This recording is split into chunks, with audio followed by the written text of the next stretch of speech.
up, you guys? This is Rob from A Gay Guy Plays, and today on The Daily Grind, we are finally back from TennoCon, and I am ready to do some deep dives and some analysis on some of the things that we have seen. And today specifically, we're going to be taking a look at the items of Fortuna. Of course, this includes the new Kitguns, the new Moas, as well as some of the bounty rewards that are out there. So, without ado, let's just go ahead and jump on in. So we're going to start things off with Kitguns.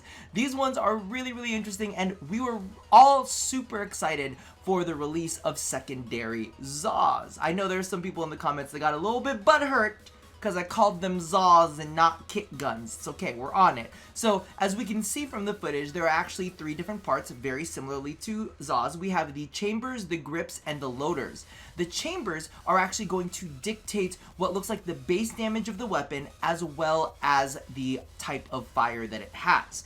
The grips are going to talk about the fire rates and amplify, or either amplify the damage or reduce the damage depending on the type of fire. And then lastly, we have the loaders, and the loaders are going to affect the statistics very similarly to how links do in Zaws. So let's go ahead and just jump on into the first category, which are the chambers. So straight out of the gate, we have the Catch Moon chamber and the Gaze chamber. These two we didn't get any information on, but the Catch Moon is that kind of flat disc looking one, and I'm thinking it's either going to be a beam or it's going to be a shotgun. A part of me feels very much that it's going to be a shotgun because the Gaze chamber actually has this kind of like little, I don't even know if it's like some sort of starter, that like thing that hooks onto the beginning of it that almost looks very similarly to how some flamethrowers have like this little flamey spigot. I don't know. I'm not a weapons expert, but that's what I'm looking at. So I'm thinking Catch Moon shotgun, and Gaze chamber is going to be the continuous fire one. However, the two that we did have on file, of course, is the Chill Finger chamber, and this one says, reach out and blast someone. Precision with every pull of the trigger, and this one actually has a base damage of impact, puncture, and blast. Now, I also took a look at this one, and this did seem to have a semi-automatic trigger to it, so it's almost kind of like, a part of me is like, is it gonna be a mixed elements, like straight out of the gate it's going to be impact, puncture, and blast, or is it going to be one of those ones where you can kind of shoot it and the initial impact is one thing and then the blast is another thing?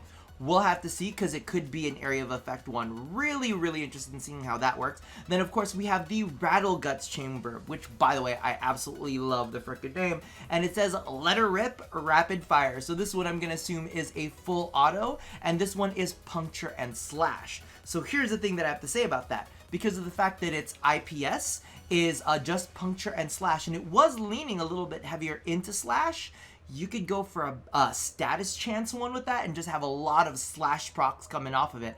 That would be pretty freaking cool. Now, let's go ahead and move into the grips. We actually have 1, 2, 3, 4, 5, 6 different grips to work from. So we have the Brash grip, the Gibber grip, the Ramble grip, and the Shrewd grip. Unfortunately, there's no information out on these ones already, but the two that we did get to take a look at is the Haymaker grip, which is the ultimate grip for when one shot is all you need. Devastating, minimum rate of fire, minimum range for beam weapons, and maximum damage. So this one, of course, is almost, when I was looking at this info, I felt like this is like the Lex. This is like the Lex grip that you would want to use. The next one that we did get to take a look at as well is the Love Tap grip. The weapon grip of the Measured Killer. Slower rate of fire, lower range for beam weapons, and greater damage. So I think this might be one step down from the Haymaker grip. So I'm really interested to see what the rest of the ones are, because, I want some like fairly fast fire rates. I basically want to make the Axe Stiletto, but more interesting. But I'm loving the names Love Tap Grip. That is such a freaking good name. So I can't wait to see all of these in action. And you definitely know that when Fortuna comes out, I'm gonna be grinding some of these. Next one is we have the loaders. Now the loaders are going to affect the supplemental stats of the weapon. The only one we got to take a look at is the Flutter Fire loader. A fast loader with maximum status chance and minimum critical chance. So clearly these are going to act like the links, and they're going to be able to skew the stats as needed. We also have the bash rack loader, the bellows loader, the deep breath loader, the kill stream loader, ooh, the ram flare loader. So those, it looks like we've got a good amount to work with to be able to skew our weapons, and I'm really excited. Also, leave down in the comments below what kind of kit gun you are looking to make. Like, if you could make your own dream secondary from this, go ahead and toss that down in the comment section and see like how you want to skew it. Do you want it to be more critical? Do you want it to be more status? Or are you looking for a little bit of a balance? Alright, so Feature Rob popping in here real quick, mainly because of the fact that I do realize that in one of the slides it says primary handles, but as far as I could tell from the presentation that DE did, they did specifically say kit guns were secondaries. So I haven't gone ahead and taken a look around and see if they have anything to say about the primary weapons, but in the main presentation that they did reveal to us all, they did specifically say secondaries. They might be holding off for those primaries to become an option in the next landscape that they do, but you know what? I'm just going off of what they say. Regardless, let's get back on track, and I'm going to go ahead and pass it back to Past Rob. Boop! Now, let's go ahead and move on to the next thing that we'll be able to customize when it comes to Fortuna, and that is, of course, the Moas. Now, there are 3 parts in this as well, which is the model, and this one's actually going to decide what kind of precepts that your Moa will be able to use. The core is just going to talk about like the base stats, is what I'm looking at least here, and the gear, interestingly enough, seems like it's referencing the weaponry that the Moa is going to have. So straight out of the gate, we actually got to take a look at 2 out of the 3 models. We have the LMAO Moa, which has a little top hat. LMAO, don't you mean limbo? Aren't you trying to say limbo? Why you gotta be LMAO? But this model is built for offense, utilizing the tether, mine, and bomb precepts. Ooh, lift bomb precepts. So is this kind of like CC and damage at the same time? Because if I'm thinking tether mine, I'm thinking something very, very similarly to the tether grenades that is, I guess you would say, an augment for the Penta, where you would put down your grenades, they would stick down into the ground, and then enemies who would walk past would be tethered to it. I would be into that, and it also looks like it has the lift bomb precepts, which in my head, the only thing that I could think of as a lift bomb would be maybe something like Titania's, what is it called? Titania's, ooh, the first one, the fairy dust, where it kind of like lifts enemies into the air. Like, that would be cool, and then maybe makes them explode at some point, but I think that's a really, really cool, like, CC kind of effect they've got. Next one is the Holo Moa. This model is built for utility using tractor beam and hacker precepts. Now, the hacker precepts, I'm not exactly sure what that could be, but tractor beam, of course, would be like bringing enemies to you or drawing enemies near. But the hacker precept might be really, really interesting if you could charm other robotic enemies, right? Or maybe even disable enemy weapons. That would be kind of dope.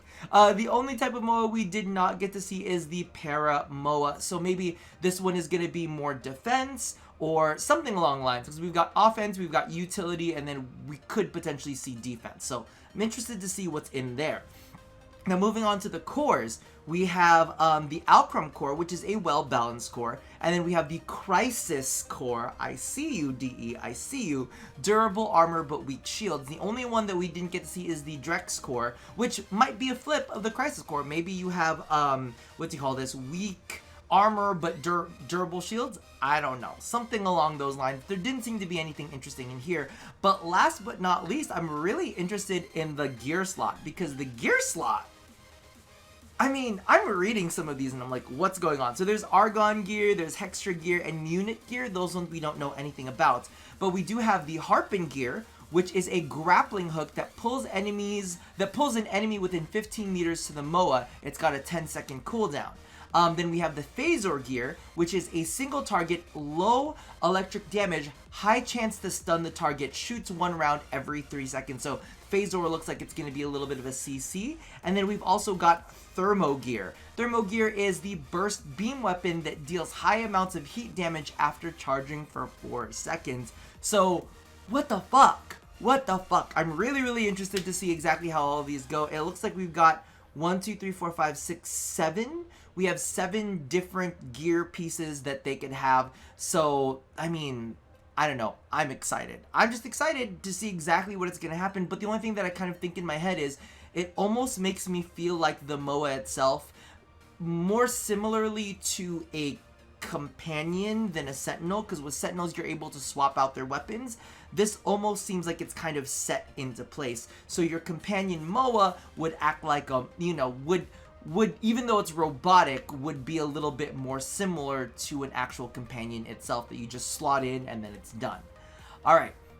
Now the last few bits and also down in the comments below, let me know what kind of precepts you're interested in seeing from these Moas. Do you think that the last Moa is going to be really interesting? Maybe it's really defensive, restoring health and shields. That might be a little bit boring. Maybe it'll put down barriers. That would be sick. Also, if you are interested in any weapon that you could have for your Moa pet, toss that down there as well, because we've got 1, 2, 3, 4 that are unlisted.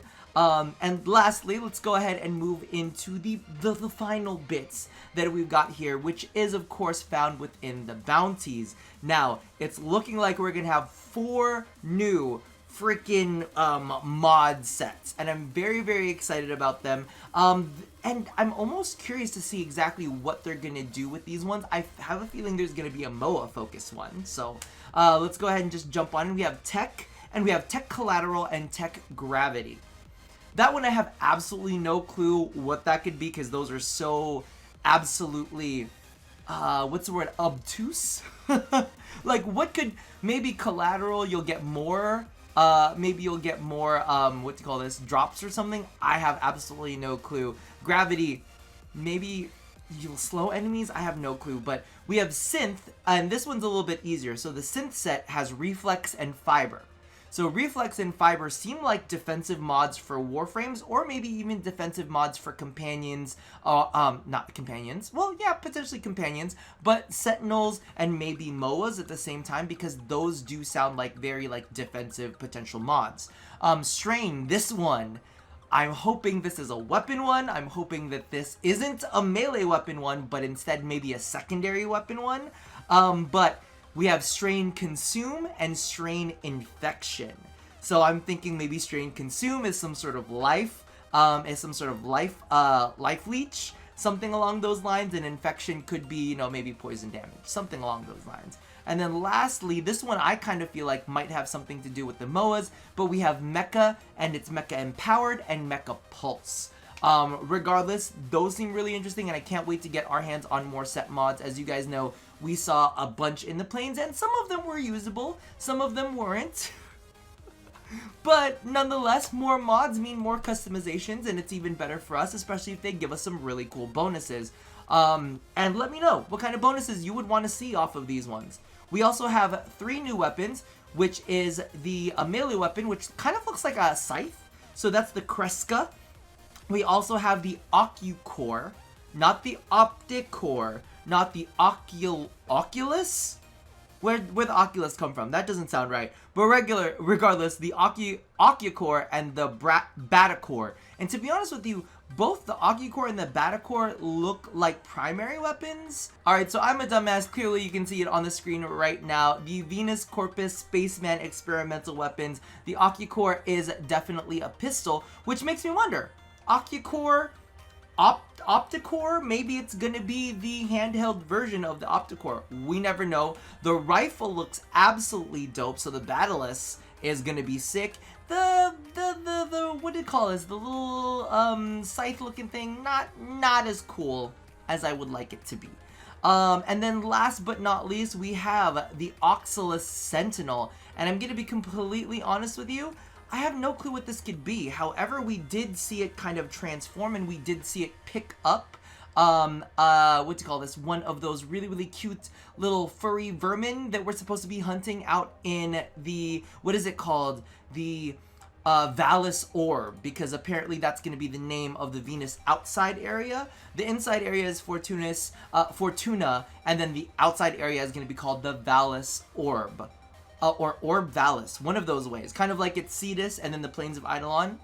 Regardless, That is all of the information that I was able to pull out from there without jumping into data mining, because as you guys know, this is a no data mining zone. I let DE handle their releases themselves. That's all of their business, and we'll get final stats when we get final stats. Regardless, leave me all of your feelings down in the comments below about how you feel about some of the things you're seeing. Are you excited about secondary Zaws? Are you really excited about Moas? I'm gonna be honest with you.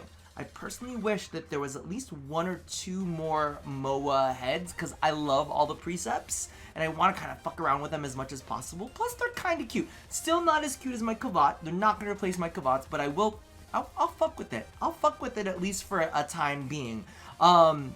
So go ahead and toss all of your feelings down in the comments below. Also, let me know if there's anything else specifically that you want me to cover. I'm thinking of doing a couple, like, reaction recountaments from when we've seen, because I have some interesting theories about some things that are going to be happening with Railjack, some things that I've seen at the, you know, with the all lift together moments. Yep. Toss those in the comments below. Let me know what you want me to integrate. And that about does it for me for now. So as always, love somebody, hurt nobody, and touch your body. I'll see you guys next time. Bye-bye.